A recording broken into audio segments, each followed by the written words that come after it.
Okay, now I want to give you some first-hand experience. It's my pleasure to introduce Maxine Scher, who is a parent of a young man who's now an adult with ASD.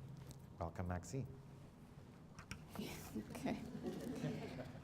When I spoke a couple of weeks ago, it was the top 10 things that parents of children with autism wish that you knew, and today it's the top 11 things. So if there are any other parents here and there's anything else they want me to include, please, I'm all over that.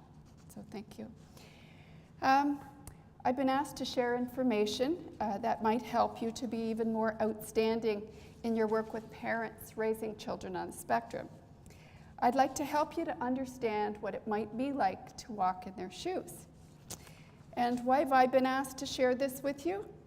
Well, first, I work as an autism consultant with Carey's Place Autism Services. I feel very blessed and privileged to be able to work there. Always wanted to work there. In that role, each consultant supports an average of 200 families a year. We hear their stories and we share the ups and downs.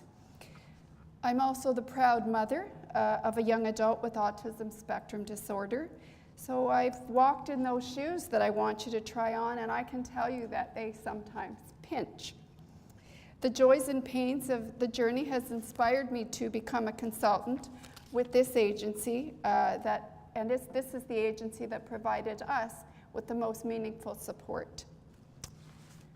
So let me start my list with an empirical truth. You have the power to lift spirits, give hope, and change lives just with your words. So it's simple. An empathetic listener with an understanding of autism and the efforts that it takes to raise a child with autism is rare.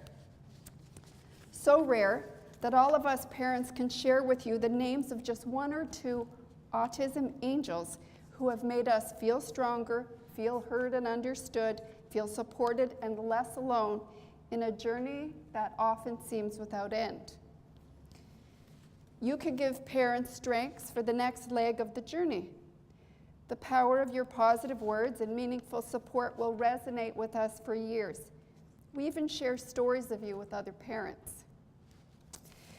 And yet, while many professionals and direct support workers understand the academics of this diagnosis, I have to say that few really understand what it means to raise a child on the spectrum.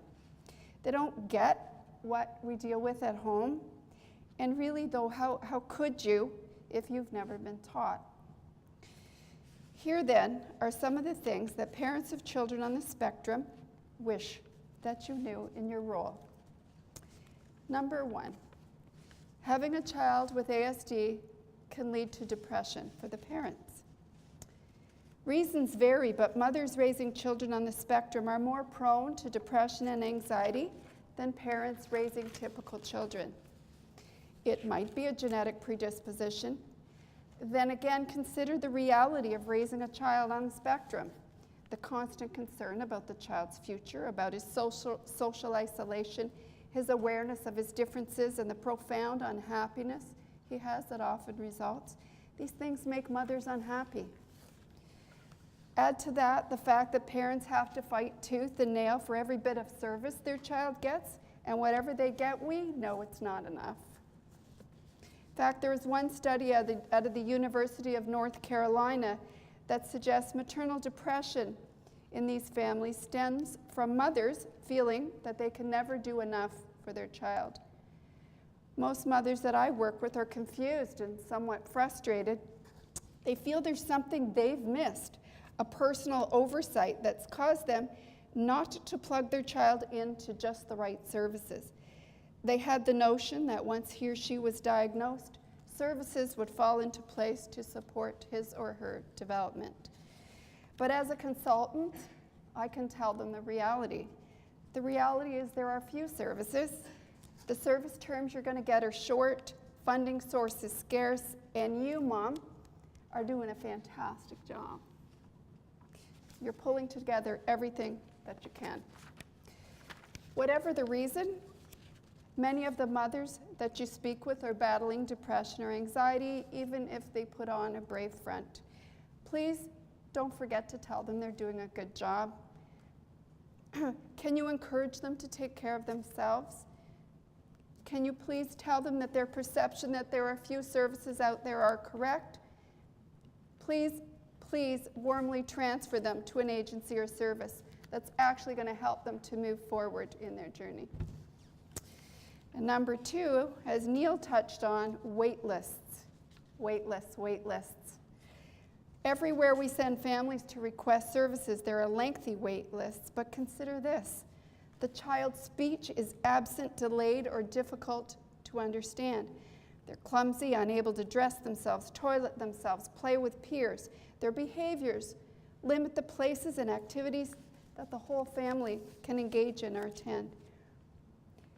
As a parent raising that child, I don't want to spin my wheels and wait 12 months, 2 years, 4 years, 5 years to be eligible for some help. I'm desperate, anxious, driven to find another way. I know on an organic level that I have to help my child now. But how do I do that? Please direct me to resources that might help me. So how can you do that in your role? Well, keep a list of really great books on hand. Be aware of the great free training workshops through Autism Ontario and Carrie's Place. When you hear a parent express frustration and you have a yearning to do more, if you share an enthusiastic response of, I've got some great resources that are going to give you some really good ideas, you're going to give her a sense of anticipation and relief. And believe me, the more parents know about autism, the more confident they're going to be in advocating for their child. Knowledge is power, people, and we want parents to know that. Next is my favorite. A smack will not cure my child with autism. It's a common scenario. Kid throws himself on the ground in the middle of a food court. He tells his mother where to go, hits her, and someone says what that child needs is a good smack. So believe me, people, if I thought that discipline could cure the more difficult autism-related behaviors, I think my son would have been grounded for the last 20 years, and last week when he flooded my basement. But the truth is, children on the spectrum may melt down for many different reasons. They're easily overwhelmed, they have low tolerance for frustration, they have challenges in identifying their emotions, knowing how to deal with those emotions. Fatigue, hunger, transitions, lights, noise, crowds, excitement also can be triggers. To complicate matters, their social emotional development often lags behind their biological age by about 1/3. As a result, they're going to respond in immature ways when disappointment, boredom, or anger rear their ugly head. I want you to know that managing meltdowns is emotionally draining on parents. It can be frightening, embarrassing, and overwhelming, especially for new parents or for parents experiencing a behavior for the first time. What they don't need are the harsh judgments of strangers who are ignorant to our challenges.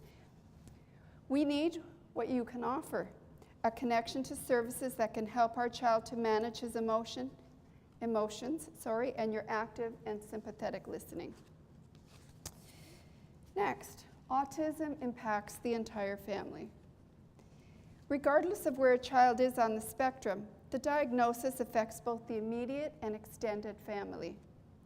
Often, a child's need for rigid routines, difficulty with transitions, meltdowns, and life skill challenges can dictate how the day unfolds for the entire family. Autism-related issues such as these must be considered when planning family outings, visiting relatives, or getting ready for school.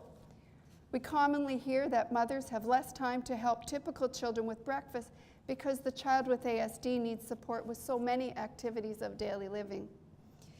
The family may not get out to visit relatives very often, perhaps because we're not invited, perhaps because our child's behaviors can be worse in unfamiliar settings. Grandparents may be less willing to babysit to give parents a break, maybe because they're unable to manage the needs of our child.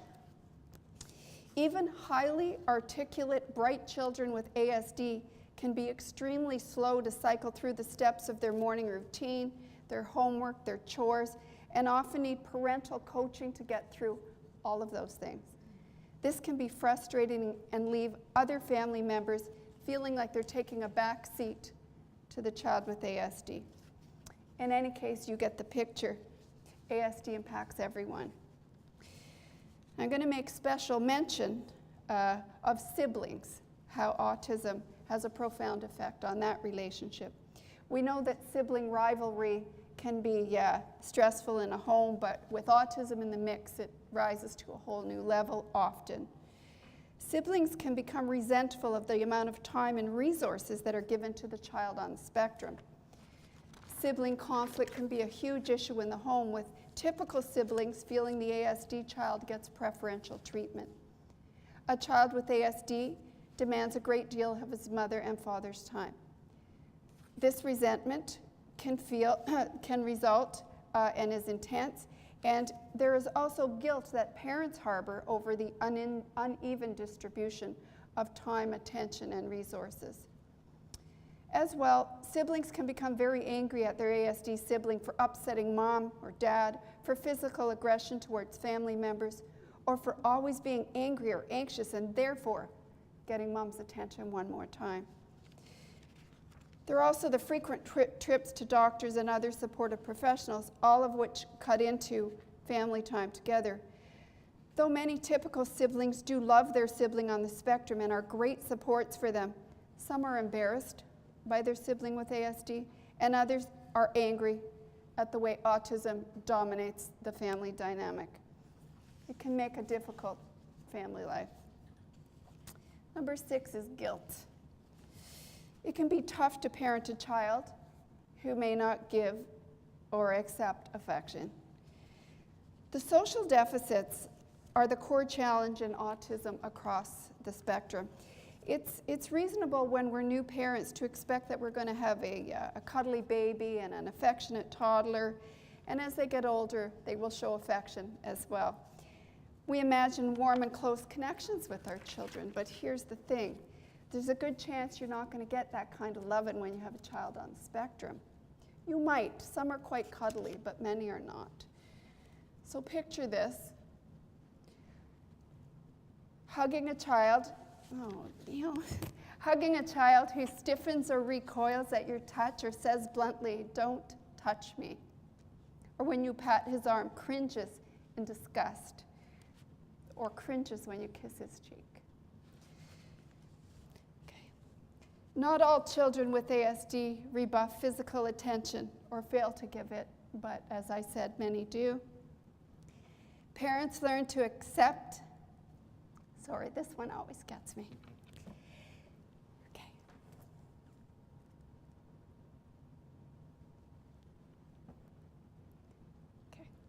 Parents learn to accept and adjust to their own child's preferences, but it is a tough road. Our instincts overwhelmingly direct us to hug, to touch, and to kiss our children. For many of us, the best we can hope for is to sit close to our child. If this was a wedding speech, my son would come up and hug me. Sorry, guys. And hope he moves towards us. For others, those sweet and blessed moments when he finally and unexpectedly hugs us, too tightly maybe, or too limply by typical standards, melt away any of their hurt. Sorry, guys. Okay.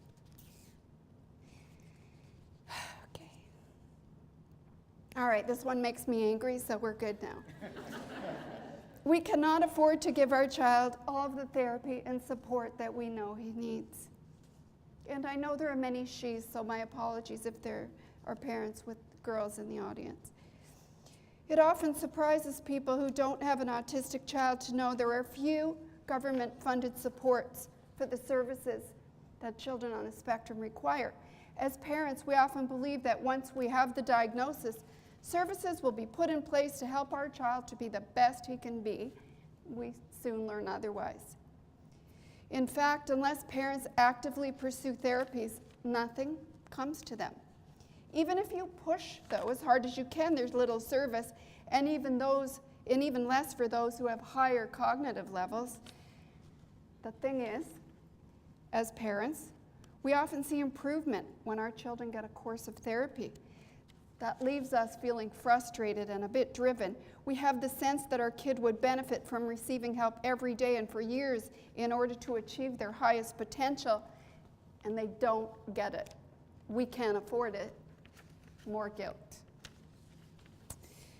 Number 8, which is related, we're broke. Even though we can't afford to give our children all they need, we do spend to the extent that we can't. It's financially draining. The cost of assessments, tutors, speech therapy, occupational therapy, special diets, social opportunities, and supporting their special interests drain a family's bank account. Speech therapy and occupational therapy, for example, are inexpensive at $125 an hour. We see our children improve with these supports, as I mentioned, so we do what we can, but again, not enough. Finances falter for another important reason as well. Because supporting a child on the spectrum can be so demanding of time and attention, the decision to have one parent stop working is often made. Often, that parent is mother, who then gives up a career she often worked hard for and found fulfilling. This means the family is dealing with their particular mix of ASD challenges, and then financial strain sets in. The family now has to adjust to one income to supply all of their needs. Similarly, those moms who remain in their career may not advance as their colleagues do, or as their colleagues with no children or with only typical children. This might be because parents are reluctant to take on additional responsibilities at work given the demands at home, or may not be able to take on a role that involves more hours or travel time. Bosses are often reluctant to promote staff who are frequently called away to tend to personal issues.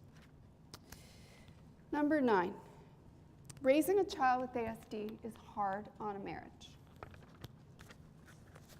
Often the rigid routine and behaviors of the child can make it difficult for parents to find caregivers. If anyone needs a break, it's parents raising a high-needs child with ASD. If there are family outings, one child may have to stay home with the child, and if he's unable to attend. The often extreme resistance to bedtime or nighttime anxieties can make everyone tired, and one parent stays up trying to calm or settle the child with ASD. The parent may even have to fall asleep in the child's bed to settle him for days, months, weeks, or years. This means that couples are not in the same bed at night. It becomes difficult for parents to find alone time, and intimacy goes out the window. As well, there might be one parent who doesn't seem to understand the child with ASD and is intolerant of things like his poor social skills, motor clumsiness, slow transitions, or meltdowns. This parent and child can be in constant conflict, with the one parent being forced to run interference and act as a referee. This too impacts the intimacy between the couple. It's hard to be romantic with someone who is not kind to your child. While early information suggested that up to 80% of marriages end in divorce when there's a child on the spectrum, that's now being disputed, but there's no doubt that the financial, social, and emotional demands of raising a child on the spectrum takes its toll on a relationship. Number 10, we are afraid of upsetting you. In order to raise a child on the spectrum, parents learn pretty quickly that they have to advocate for their child. But here's the thing. We want you to like us, and we don't want you to get ticked off at what we have to say. We become afraid that we're going to push too hard, have too much of an edge to our voice, get angry or upset or ask for something you think's unreasonable, and then what? And then we're afraid it will impact your relationship with our child or what you are willing to do for our child. So I'll just spell it out bluntly. We think that if we offend professionals, it's going to impact how our child is treated and the services that our children receive. Parents are often afraid of offending, or most afraid actually, of offending educators or school administrators because school is already very difficult for so many of our children on the spectrum. Most kids at school don't socialize with our children. Many of our children are bullied. We most certainly need to know that the teacher likes our child. We know that it's not necessary, now that I'm on the other side of the fence, I know it's not necessarily true that the behaviors of the parents impact the services or level of support you're willing to give. But we are all human, and if somebody offends us, we may not go above and beyond. So just keep that in mind. I hear it in every consultation that has to do with school. Parents are afraid of how hard they need to should push. Okay? So when parents voice this concern to you, if you could just be calm and understanding and encourage them in any way that you can. And finally, it is exhausting raising a child on the spectrum. You probably already know this. Autism is a pervasive development disorder. This means that the child can be impacted across many areas of functioning. Those include social skills, communication, behaviors, life skills, and how they experience their physical world. But unlike typical children who need to be taught the basics, toileting, dressing, speaking, their alphabet, it seems like children on the spectrum often need to be taught everything. We're talking about things like, even when they're 5, 6, 7, 8, 9, how to wipe their bottom, how to blow their nose, how to pull on their boots, use a fork. We may spend endless hours over many years trying to teach them pulling on socks, selecting clothing, brushing teeth, doing a chore, washing hair. Once he's off to school, there are often urgent calls to deal with behaviors, and once home, he may be so overwhelmed from holding it together all day that he has meltdowns that impact the whole household as soon as he walks in the door. Mealtime's tough because he's a picky eater, eats too little, eats too much, is a messy eater, can't use utensils. He has homework, and it takes several hours to do it if we can get him to do it at all. Parents may need to oversee the homework, reteach every lesson, motivate and inspire through every question to keep the child on track. Please keep in mind, I'm not just talking about profound nonverbal autism here. I'm referring most definitely to those typical-looking, bright, high-functioning children. In all of these challenges, our children would likely benefit from expert instruction and consideration of their various learning, physical, or sensory challenges, but no. The task falls to parents to become instant experts, all the while maintaining patience and deflecting the disapproving glares and comments based on the intense support that we have to give. You can imagine that at the end of the day, we're tired. When we finally fall into bed, sleep may not come easily. After all, our ASD child often has a sleep disorder, can't settle down until midnight, may scramble into our bed at 2 a.m. or scream with night terrors. If we do have the comfort of our bed rather than fall asleep, we may stare at the ceiling, gripped with anxiety, wondering what on earth is going to become of our child. Then finally, we fall asleep. We wake up at 6 a.m. and it starts all over again. So there you have it.